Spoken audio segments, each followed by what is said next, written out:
Gempa bumi adalah suatu guncangan yang disebabkan oleh adanya suatu pergerakan lapisan batu bumi.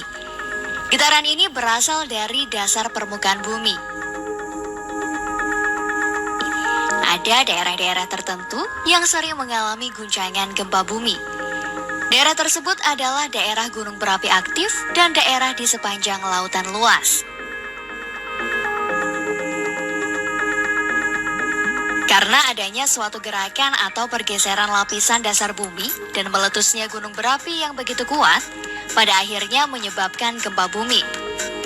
Tidak hanya itu, terjadinya gempa bumi sangatlah cepat dan efeknya sangat terasa begitu kuat terhadap lingkungan sekitar.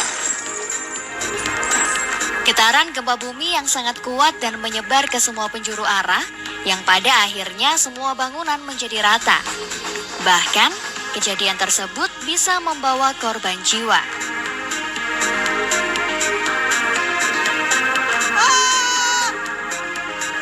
Menurut penyebab terjadinya, ada dua jenis untuk penggolongan gempa bumi, yakni gempa vulkanik dan gempa tektonik.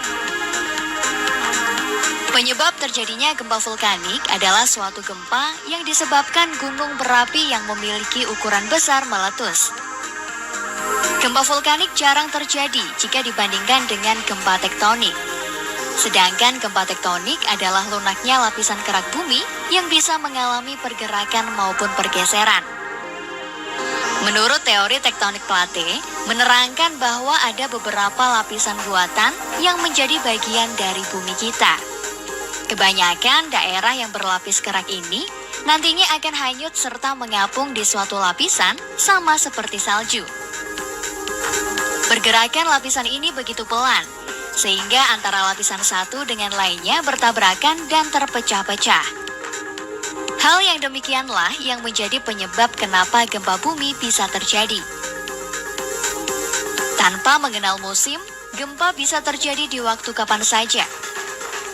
Walaupun begitu, gempa sering terjadi di area-area tertentu saja.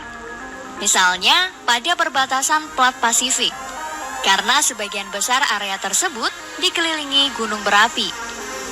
Maka dari itu, tempat tersebut dinamakan dengan lingkaran api.